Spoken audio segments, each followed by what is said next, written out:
अरे शक्ति पुत्र उर्फ रामवरण शुक्ला जी, आपके अंदर दम है तो श्री देवी जी को सर्वसृष्टि का रचयिता अपने सदग्रंथों से साबित करके दिखा दो। सिर्फ उवाबाई बकने से नहीं होता, हवा में तीर मारने से नहीं होता। और अब मैं आपको कबीर साहब जी को सर्वसृष्टि रचयिता पवित्र सदग्रंथों से सिद्ध करके दिखाता हूँ। नमस्कार दोस्तों, सच बनाम झूठ प्रोग्राम में आपका स्वागत है। दोस्तों, आज हम आपके सामने एक ऐसे बाबा की सच्चाई से रूबरू करवाएंगे जो सदग्रंथों की ABCD तक नहीं जानता है, जो अपने आप को शक्ति पुत्र कहलवाता है और देवी को सृष्टि रचयिता बताता है और कबीर साहब को एक साधारण संत कहता है, जबकि हमारे पवित्र सदग्रंथों में देवी का रचयिता होने का कहीं भी प्रमाण नहीं मिलता है। आज हम इस बात पर विवेचन करेंगे जिससे हमें सही ज्ञान और पूर्ण परमेश्वर की वास्तविकता का पता लगेगा। इस तरह हम भ्रमित होने से भी बच सकेंगे और सत्य व असत्य की पहचान कर सकेंगे। आज हम दिखाएंगे कि मिथ्या बोलकर जनता को भ्रमित करने में और सदग्रंथों के प्रमाण में जमीन आसमान का अंतर है। अनेकों लोग पड़े हुए हैं जो आज कबीर जैसे संत को अनेकों लोगों का मालिक बताते हैं। हर संतों का सम्मान होना चाहिए, मैं कबीर का भी सम्मान करता हूं, मगर एक संत के रूप में, एक साधक के रूप में, मगर उसे इतना बड़ा साबित कर दिया जाए, ऐसी स्थिति पैदा कर दी जाए कि वो सभी लोगों का मालिक है। सभी लोगों की मालिक वह माता आदि शक्ति जगत जननी जगदम्बा है, जो अजर हमारा विनाशी है। अरे हमारे ऋषियों मुनियों ने जो अनंत लोगों की रचना करने की सामर्थ्य रखते थे, नए स्वर्ग की रचना करने की सामर्थ्य रखते थे। अरे बाबा जी जरा ठहरो, अभी प्रमाणित करते हैं सभी लोगों का मालिक कौन है। वाक शक्ति जिनमें थी, अलौकिक क्षमताएं जिनमें थी, जो एक लोक से दूसरे लोक में सशरीर विचरण करते थे, उन्होंने भी अपने आप को कभी सर्वशक्तिमान सत्ता नहीं कहा। आज कबीर को साबित करने वाले लोग जो जेल में भी पड़े हुए हैं, वहां से भी अपनी धूर्तता को बंद नहीं कर रहे हैं। ये सब परिणाम है इन चीजों को कि आज भी सही रास्ते को अगर नहीं पकड़ा गया तो समाज इसी तरह, हिंदू समाज को भी जागने की जरूरत है, हिंदू राष्ट्र को भी जागने की जरूरत है। हम हिंदू राष्ट्र की शक्तियों को तभी बढ़ा सकेंगे जब ये ढोंग और पाखंड को भी हम दूर कर सकेंगे। अरे हाँ, रुकिए बाबा जी रुकिए, ढोंग और पाखंड को खत्म करने की ही बात करेंगे हम। और जिस दिन जनता को सच्चाई का पता लग गया ना, उस दिन आपको छुपने के लिए जगह नहीं मिलेगी। इससे पहले बात करते हैं मुद्दे की। ये बाबा जी बताते हैं कि देवी शक्ति ने सृष्टि की रचना की, लेकिन दोस्तों वास्तविकता ये है सृष्टि की रचना करने वाला परम अक्षर ब्रह्म, जिसका वास्तविक नाम कबीर है। दोस्तों ये बात हम नहीं कह रहे, इसका प्रमाण हमारे सदग्रंथों में लिपिबद्ध है। और जिन जिन संतों व महापुरुषों को कबीर परमेश्वर मिले, उन्होंने भी अपनी वाणियों में ठोक करके गवाही दी है कि कबीर परमेश्वर ही सर्व सृष्टि रचनहार है, कबीर पूर्ण परमात्मा है। यह प्रमाणित हम आगे आपको वीडियो में पवित्र वेदों से करके दिखाएंगे। पहले बात करते हैं देवी जी के ऊपर, जिसमें देवी जी खुद देवी भागवत महापुराण में किसी अन्य ब्रह्म की पूजा करने को कहती है। वह अपनी पूजा भी करने को मना करती है और ब्रह्म श्रीमद् भागवत गीता में कहते हैं कि वह परम ब्रह्म है जो सर्व सृष्टि उत्पादक और पूजनीय है। तो इस प्रकार देवी जी सर्व सृष्टि रचनहार कैसे हुई, आइए देखते हैं देवी भागवत महापुराण में। ये देखिएगा, श्रीमद् देवी भागवत सचित्र मोटा टाइप, गीता प्रेस गोरखपुर से प्रकाशित, 7वां स्कंद और ये 562 पृष्ठ पे, ये 562 पृष्ठ। देवी के द्वारा हिमालय को ज्ञानोपदेश और ब्रह्म स्वरूप का वर्णन। सौम्य, इसको हम अविनाशी बता रही है ब्रह्म को, दुर्गा अक्सर ब्रह्म कहती है। उस वेदने योग्य लक्ष्य का तुम वेदन करो, मन लगाकर उसमें तन्मय हो जाओ। सौम्य, उपनिषद में कथित महान अस्त्र रूप धनुष को लेकर उपासना द्वारा तीक्ष्ण किया हुआ बाण संधान करो और फिर भावानुगत चित्त के द्वारा उस बाण को खींचकर उस अक्षर रूप ब्रह्म को, अक्षर ब्रह्म समझो, ही लक्ष्य बनाकर वेदन करो। उसका मंत्र क्या बता रही है अक्षर ब्रह्म का? ओम। प्रणव माने ओम, धनुष है, जीवात्मा जाप करे और ब्रह्म को उद्देश्य रखे। आगे देखो, उस एकमात्र परमात्मा को ही जाने, दूसरी सब बातों को छोड़ दे। यहाँ दुर्गा जी ने अपनी साधना को भी रिजेक्ट कर दिया कि केवल उस एक ब्रह्म को ही जाने। यही अमृत रूप परमात्मा के पास पहुंचाने वाला पुल है। अब दुर्गा क्या कह रही है कि केवल एक ब्रह्म की पूजा करो, मेरी पूजा भी छोड़ दो। इस आत्मा का परमात्मा का को ओम के जप के साथ ध्यान करो। इससे अज्ञान में अंधकार से सर्वथा परे और संसार समुद्र से उस पार जो ब्रह्म है उसको पा जाओगे, तुम्हारा कल्याण हो। दोस्तों, जैसा कि आपने देखा यहाँ पर दुर्गा जी खुद अपनी पूजा को रिजेक्ट करके ब्रह्म की पूजा करने को कहती है, और आगे आपको दिखाएंगे वह ब्रह्म श्रीमद् भागवत गीता में किसी अन्य परमेश्वर की पूजा करने को कहते हैं। देखा आपने, इस अज्ञानी और धूर्त और मूर्ख प्राणी को यह भी नहीं पता कि जिस दुर्गा की आराधना करता है वही देवी पुराण में क्या कह रही है, और बात करता है वेद ग्रंथ पढ़ने की। जो हमारे धर्म में सभी चीजें, उन वेदों पुराणों को पढ़ो, उन ग्रंथों को पढ़ो। अरे मूर्ख धूर्त, तूने तो ग्रंथ नहीं पढ़े, हम पढ़ाएंगे तुझे ग्रंथ। पढ़ ये क्या लिखा है ग्रंथों में।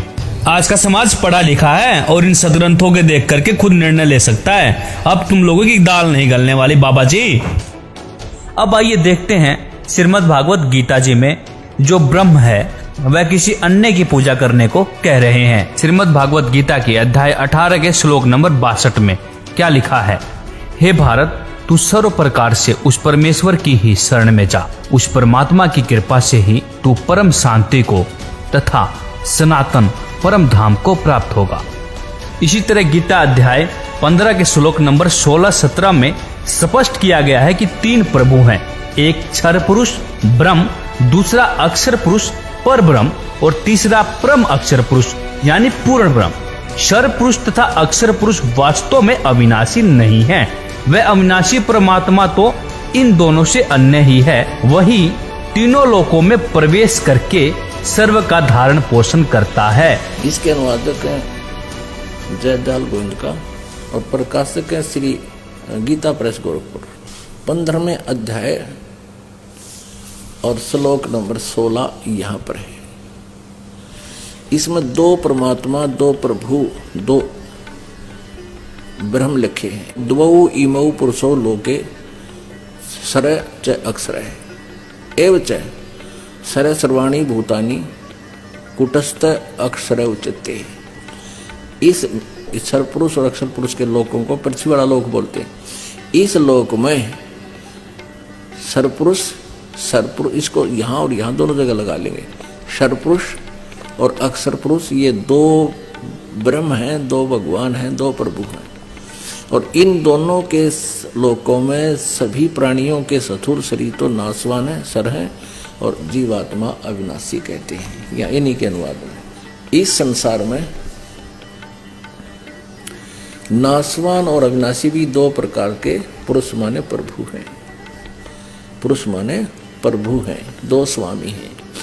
2, एक सरपुरुष कहो, दूसरे को अक्षर पुरुष कहो।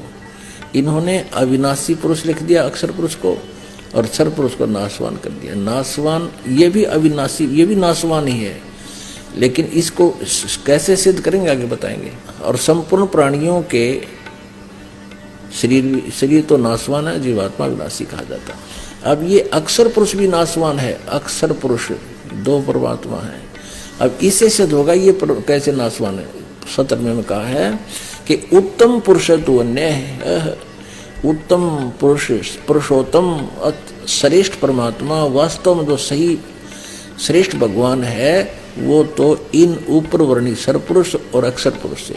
इस अक्षर पुरुष को परब्रह्म भी कहते हैं, सरपुरुष को ब्रह्म भी कहते हैं। ब्रह्म और परब्रह्म से वो कोई और है। उत्तम पुरुष तो अन्य है, वो तो कोई और है। परमात्मा इति उदाहरते, जिसको भगवान कहा जाता है। और यह लोक तरम आविश्य विभर्ति अव्यय ईश्वर है, जो तीनों लोकों में प्रवेश करके सबका धारण पोषण करता है। वो है अविनाशी परमात्मा, अविनाशी परम अक्षर ब्रह्म। वो परम अक्षर ब्रह्म है। 8वां अध्याय। अर्जुन ने पूछा प्रथम उसमें, किम तत्ब्रह्म किम अध्यात्म। हे परमात्मा, तत्ब्रह्म क्या है, तत्ब्रह्म क्या है, वह ब्रह्म क्या है। इसका उत्तर उसने 3रे मंत्र में दिया है, 8वें अध्याय के ही। वह परम अक्षर ब्रह्म है। एक सरब्रह्म, एक अक्षर ब्रह्म, ये परम अक्षर ब्रह्म है। अभी देखिएगा 15वें अध्याय का गीता अध्याय नंबर 15 और श्लोक नंबर ये है 4 है। उसके पश्चात उस परम पद रूप परमेश्वर को भली भांति खोजना चाहिए।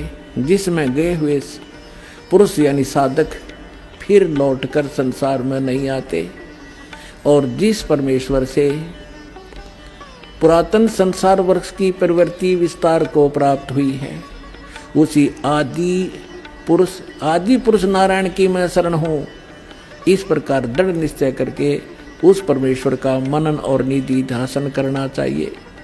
इससे सिद्ध हुआ कि सृष्टि का रचयिता अन्य कोई पुरुष परमेश्वर है, ना कि देवी जी। देवी जी का तो हमारे सदग्रंथों में सृष्टि रचयिता होने का कहीं प्रमाण ही नहीं मिलता है। यहाँ पर तो परम अक्षर पुरुष को कहा गया है, ना कि देवी जी को। दोस्तों, जैसे कि आपने देखा, देवी जी ब्रह्म की पूजा करने को कहती है। फिर गीता जी 18 के 62 में आपने देखा कि जो ब्रह्म है वह किसी अन्य परमेश्वर की शरण में जाकर पूजा करने को कहते हैं। तो आइए वेदों से प्रमाणित करते हैं कि वह परमेश्वर कौन है जिसने सृष्टि की रचना करी, जो पूजा के योग्य है, और उस परमेश्वर का क्या नाम है और वह कहाँ रहता है और किस प्रकार से इस धरा पर आकर के अच्छी आत्माओं या दृढ़ भक्तों को मिलता है। तो आइए सबसे पहले आपको कबीर साहब का सृष्टि रचयिता होने का प्रमाण अथर्ववेद कांड नंबर 4 अनुवाक नंबर 1 के मंत्र नंबर 7 में दिखाते हैं। जो अचल अर्थात अविनाशी जगत पिता, भक्तों का वास्तविक साथी अर्थात आत्मा का आधार, सबसे बड़ा स्वामी ज्ञान दाता जगत गुरु तथा विनम्र पुजारी अर्थात विधिवत साधक को सुरक्षा के साथ जो सतलोक जा चुके हैं, उनको सतलोक ले जाने वाला, सर्व ब्रह्मांडों को रचने वाला, काल की तरह धोखा ना देने वाला अर्थात सभी गुणों वाला, ज्यों का त्यों अर्थात कबीर देव है। भावार्थ, जिस परमेश्वर के विषय में कहा जाता है कि तमेव माता च पिता तमेव, तमेव बंधु च सखा तमेव, तमेव विद्या च द्रविणम तमेव, तमेव सर्वम मम देव देव, वह जो अविनाशी सर्व का माता पिता तथा भाई व सखा व जगत गुरु रूप में सर्व को सत्य भक्ति प्रदान करके सतलोक ले जाने वाला, काल की तरह धोखा न देने वाला, सर्व ब्रह्मांडों की रचना करने वाला कबीर देव, कबीर परमेश्वर है। अब आपको यजुर्वेद अध्याय 29 का मंत्र नंबर 25 दिखाते हैं। आज अर्थात वर्तमान में शरीर रूप महल में दुराचार पूर्वक झूठी पूजा में लीन मननशील व्यक्तियों को लगाई हुई आग अर्थात शास्त्र विधि रहित वर्तमान पूजा जो हानिकारक होती है, अग्नि जलाकर भस्म कर देती है। ऐसे साधक का जीवन शास्त्र विरुद्ध साधना नष्ट कर देती है। उसके स्थान पर देवताओं के देवता पूर्ण परमात्मा सत्य पुरुष की वास्तविक पूजा है। दयालु जीव का वास्तविक साथी एवं पूर्ण परमात्मा के स्वस्थ ज्ञान अर्थात यथार्थ भक्ति को संदेश वाहक रूप में लेकर आने वाला तथा बोध कराने वाला आप कबीर देव अर्थात कबीर परमात्मा ही हैं। भावार्थ, जिस समय भक्त समाज को शास्त्र विधि त्याग कर मनमाना आचरण पूजा कराया जा रहा होता है, उस समय कबीर देव, कबीर परमेश्वर तत्व ज्ञान को प्रकट करते हैं। अब देखते हैं ऋग्वेद मंडल नंबर 9 सूक्त नंबर 96 का मंत्र नंबर 17। पूर्ण परमात्मा विलक्षण मनुष्य के बच्चे के रूप में जानबूझकर प्रकट होता है तथा अपने तत्व ज्ञान को उस समय निर्मलता के साथ उच्चारण करता है। प्रभु प्राप्ति की लगी विरह अग्नि वाले भक्त समूह के लिए कविताओं द्वारा कवितत्व से अत्यधिक वाणी में निर्मलता के साथ कबीर वाणी अर्थात कबीर जी की वाणी द्वारा ऊंचे स्वर से संबोधन कर कर बोलता है। वह अमर पुरुष अर्थात सत्य पुरुष ही अर्थात ऋषि रूप में स्वयं कबीर देव ही होता है, परंतु उस परमात्मा को ना पहचान कर लोग उसे कवि कहने लग जाते हैं, परंतु वह पूर्ण परमात्मा ही होता है क्योंकि उसका वास्तविक नाम कबीर देव है।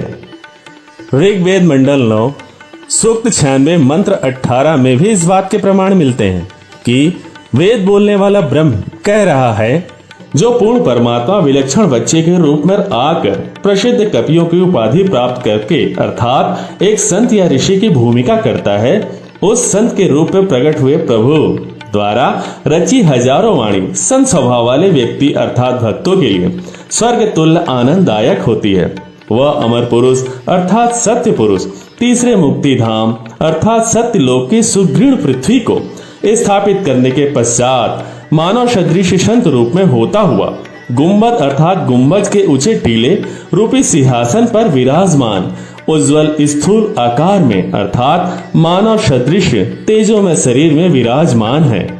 भावार्थ मंत्र नंबर 17 और 18 में कहा गया है कि कबीर देव शिशु रूप धारण कर लेता है, लीला करता हुआ बड़ा होता है, कविताओं द्वारा तत्व ज्ञान वर्णन करने के कारण कवि की पदवी प्राप्त करता है, अर्थात उसे ऋषि संत व कवि कहने लग जाते हैं।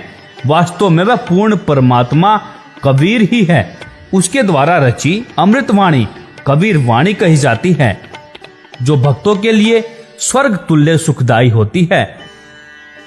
आइए अब देखते हैं सामवेद अध्याय 4 के खंड 25 के श्लोक 8 के शब्दार्थ को।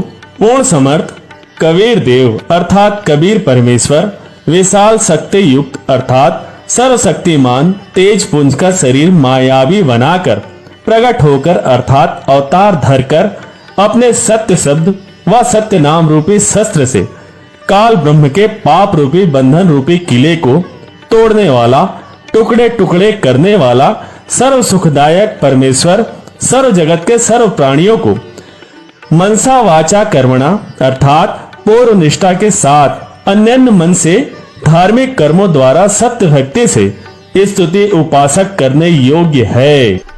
अब आपको दिखाते हैं वेदों के अनुसार वह असंख्य ब्रह्मांड का मालिक संत रूप धारण करके उपदेश देने की इच्छा से मृत्युलोक पर आकर महापुरुषों से मिलते हैं। ऋग्वेद मंडल 9 सूक्त 82 मंत्र 1 और 2 का भावार्थ है कि जो सर्वोत्पादक प्रभु प्रकाश स्वरूप सद्गुणों की वृष्टि करने वाला, पापों का हरण करने वाला, वह राजा के समान दर्शनीय है और वह पृथ्वी आदि लोक लोकांतरों के चारों ओर शब्दमान हो रहा है।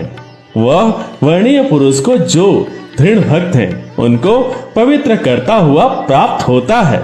जिस प्रकार विद्युत स्नेह वाले स्थानों को आधार बनाकर प्राप्त होती है, उसी प्रकार उक्त गुणों वाले परमात्मा ने इस ब्रह्मांड को उत्पन्न किया है। हे परमात्मा, उपदेश करने की इच्छा से आप महापुरुषों को प्राप्त होते हैं और आप अत्यंत गतिशील पदार्थ के समान हमारे आध्यात्मिक यज्ञ को प्राप्त होते हैं। आप सर्वज्ञ हैं, शुद्ध स्वरूप हैं। हमारे पापों को दूर करके हे सोम आप हमको सुख दें और प्रेम भाव को उत्पन्न करते हुए पवित्रता को उत्पन्न करें। ऋग्वेद मंडल 9 सूक्त 86 मंत्र 26 में भी स्पष्ट उल्लेख है। आप देखेंगे यहाँ भी इसी बात का प्रमाण है कि यज्ञ करने वाले यजमानों के लिए परमात्मा सभी रास्तों को सुगम करता हुआ उनके विघ्नों को मर्दन करता है और उनको पवित्र करता हुआ अपने रूप को सरल करता हुआ वह कांति में परमात्मा कबीर देव विद्युत के समान क्रीड़ा करता हुआ वर्णीय पुरुष को प्राप्त होता है। यहाँ एक विशेष बात ध्यान देने योग्य है कि कांति में परमात्मा कबीर है। कवि का अर्थ यहाँ सर्वज्ञ किया गया है। आप खुद समझदार हैं। मूल संस्कृत में साफ लिखा हुआ है कबीर, और कवि का अर्थ सर्वज्ञ हो ही नहीं सकता। हम सभी पढ़े लिखे हैं और हम सब जानते हैं कि अंग्रेजी से हिंदी बनाते समय किसी व्यक्ति के नाम का अर्थ नहीं किया जाता। उसी प्रकार सभी धर्म ग्रंथों में जहाँ भी कबीर, कबीर देव, कबीरन आदि नामों का अर्थ नहीं करना चाहिए। परमेश्वर कबीर साहब जी ने कहा था कि हम ही अलख अल्लाह हैं, कुतुब गौस और पीर, मैं हूँ खालिक धनी, मेरा नाम कबीर। ये स्वामी सृष्टा में सृष्टि हमरे तीर, दास गरीब अधर बसूं, अविगत सत्य कबीर। सतयुग में सतसुग्रत कह टेरा, त्रेता नाम मुनिंदर मेरा, द्वापर में करुणा में कहाया, कलयुग नाम कबीर धराया। 16 शंख पर हमरा तकिया, गगन मंडल के जिंदा, हुक्म हिसाबी हम चले आए, काटन यम के फंदा।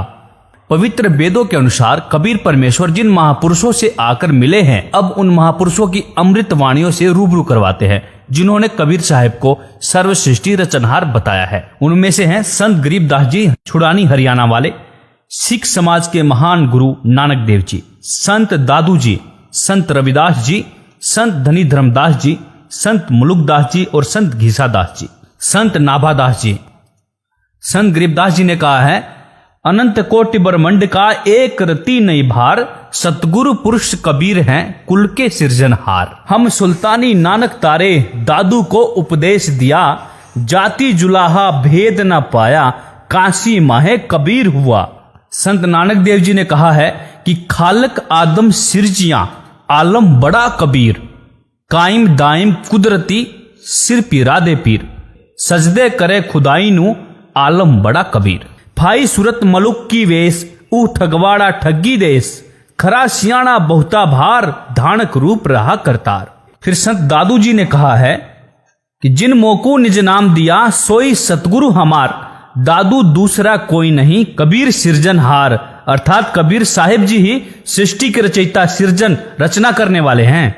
फिर नाभादास जी लिखते हैं कि वाणी अरबों खरबों हैं, ग्रंथ कोटि हजार, कर्ता पुरुष कबीर हैं, रहे नाभे विचार। फिर संत रविदास जी कहते हैं साहेब कबीर समर्थ है, आदि अंत सर्वकाल, ज्ञान गम्य से दे दिया, कह रहदास दयाल। फिर मुलुकदास जी ने कहा है कि जपोरे मन साहिब नाम कबीर, जपोरे मन परमेश्वर नाम कबीर। चार दाग से सतगुरु न्यारा, अजरो अमर शरीर, दास मलूक सलूक कहते हैं, खोजो खसम कबीर। फिर धर्मदास जी ने कहा है कि आज मोहे दर्शन दियो जी कबीर, सत्यलोक से चलकर आए, काटन जम की जंजीर, हिंदू के तुम देव कहाए, मुसलमान के पीर। धर्मदास की अर्ज गोसाई, बेड़ा लगाइयो पर लितीर। दोस्तों, जैसा कि आपने देखा, विश्वसनीय चारों वेद व महापुरुषों की वाणियों में कबीर परमेश्वर जी को ही संपूर्ण सृष्टि रचनहार बताया गया है और श्री देवी जी को हमारे सदग्रंथों में ना ही संपूर्ण सृष्टि रचनहार और ना ही पूजा के योग्य बताया गया है। इति सिद्धम, कबीर परमेश्वर ही संपूर्ण सृष्टि रचनहार और पूजा के योग्य हैं।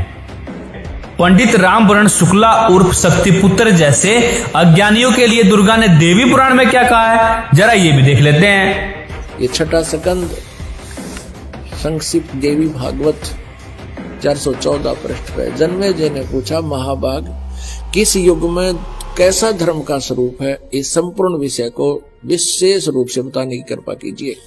व्यास जी बोले, ये तो सतयुग के ब्राह्मणों की स्थिति, अब कलयुग के ब्राह्मणों की स्थिति थी और सुन लो इसी पवित्र पुराण में।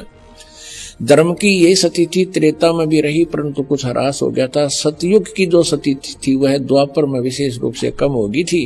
राजन, उन प्राचीन युगों में यानी सतयुग, त्रेता, द्वापर में जो राक्षस समझे जाते थे वे कली में ब्राह्मण माने जाते हैं कलयुग में, क्योंकि अब के ब्राह्मण प्राय पाखंड करने में तत्पर रहते हैं, दूसरों को ठगना, झूठ बोलना और वैदिक धर्म कर्म से अलग रहना कलयुगी ब्राह्मणों का स्वाभाविक गुण बन गया है।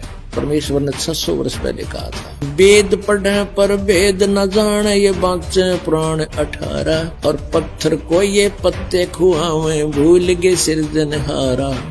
वेद पढ़े, वेद नहीं जाने, और ये बात पुराण 18, और क्या कहेगा पता नहीं, लेकिन पुराणों में क्या लिखा हुआ है। श्रीमद् भागवत गीता के अध्याय नंबर 7 के श्लोक नंबर 15 में गीता ज्ञानदाता ने इन माया पुजारियों के लिए कहा है, माया के द्वारा जिसका ज्ञान हरा जा चुका है, ऐसे आसुर स्वभाव को धारण किए हुए मनुष्यों में नीच दूषित कर्म करने वाले मूढ़ लोग मुझको भी नहीं भजते। इसीलिए कबीर परमेश्वर जी ने भी कहा था कि माया आदि निरंजन भाई, अपने जाए आपे खाई, शिखर शून्य में धर्म अन्यायी, जिन शक्ति डायन महल पढ़ाई। दुर्गा ध्यान पड़े तिस नगरम, ता सेती डूबे सब नगरम। पीर पैगंबर कुतुब ओलिया, सुरनर मुनिजन ज्ञानी, एता को तो राह न पाया, जम के बंधे प्राणी। और रामवरण शुक्ला उर्फ शक्ति पुत्र जी, यदि आप अपने आप को बहुत बड़ा योगी समझते हो ना, तो आप तो गोरखनाथ जैसे योगी के तो चरणों की धूल भी नहीं हो। और जिस गोरखनाथ जी ने पूरे पहाड़ का सोना बना दिया और अपने गुरु मच्छंदरनाथ की राख को उठा करके दोबारा मच्छंदरनाथ बना दिया था, और वो गोरखनाथ कबीर साहब से सिद्धि व ज्ञान चर्चा में प्राप्त हुए थे। और कबीर साहब जी के ज्ञान को स्वीकार करके कहा था, 9 ना 84 सिद्ध इनका अंधा ज्ञान, अविचल ज्ञान कबीर का, योग गति विरला जान। और शक्ति पुत्र जी, आप क्या सोचते हो अपने आप को, आपसे बड़े बड़े होके जा लिए। चलो माना आपने योग साधना करके कुछ शक्तियां भी प्राप्त कर ली, तो मैं आपसे पूछना चाहता हूँ, क्या आप इन शक्तियों से अपने अनुयायियों को मोक्ष दिला सकते हो? और रही बात योग साधना की, तो शंकर भगवान ने भी इंद्रियों को जीतने के लिए 88,000 वर्ष योग साधना की और भगवान विष्णु के मोहनी स्त्री रूप को देखकर विफल रहे। इन तपस्वी और योगियों के लिए कबीर साहब जी ने कहा है कि सतगुरु संगत छाड़ के लाख वर्ष तपकीन, इंद्री कर्म न मोक्ष होए काल के अधीन। अर्थात लाखों वर्ष तपस्या करने के बावजूद भी यदि सत्य साधना शास्त्र अनुकूल भक्ति नहीं मिली, काल के जाल में ही रह गए।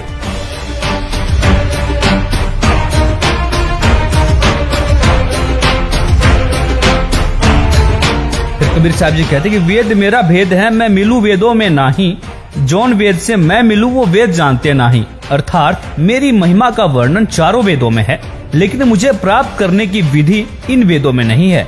इसलिए वेदों के अंत में भी लिखा है कि ना इति ना इति, अर्थात ये ज्ञान भी पूर्ण नहीं है। इसके लिए किसी तत्वदर्शी संत की खोज करो, वो आपको परमेश्वर प्राप्ति की सही विधि बताएंगे। और जो आज के समय में सही शास्त्र अनुकूल साधना सिर्फ और सिर्फ तत्वदर्शी संत रामपाल जी के पास ही है। तो दोस्तों, कोई समझाए, कोई दिखाए इस बाबा जी को कि हमारे सदग्रंथ क्या कह रहे हैं। क्यों भोली जनता को पीछे लगा करके गुमराह कर रहे हो, इनके अनमोल जीवन के साथ खिलवाड़ कर रहे हो। अरे ऐसे गुरुओं के बारे में तो संत कबीर जी कहते हैं कि झूठे गुरु को लितर लावे, घर से काट घसीटे, और इनके पीटे पाप नहीं रे, इनको निश्चय पीटे। क्योंकि ये आपके अनमोल जीवन के साथ खिलवाड़ कर रहे हैं, शास्त्र विरुद्ध भक्ति बता रहे हैं और शास्त्रों का हवाला देते हैं और शास्त्रों के खिलाफ बातें करते हैं। तो दोस्तों, जो इनसे जुड़े हुए हैं उनको इस बात पर गहनता से विचार करना चाहिए। जब ये गुरु ही ज्ञानहीन अंधा है तो आपको क्या रास्ता दिखाएगा, आपको कहां ले जाएगा। धन्यवाद। इस पे आपकी क्या राय है? अपनी राय अवश्य दें। वीडियो अच्छी लगी हो तो लाइक, कमेंट और शेयर जरूर करें और चैनल को सब्सक्राइब करना ना भूलें।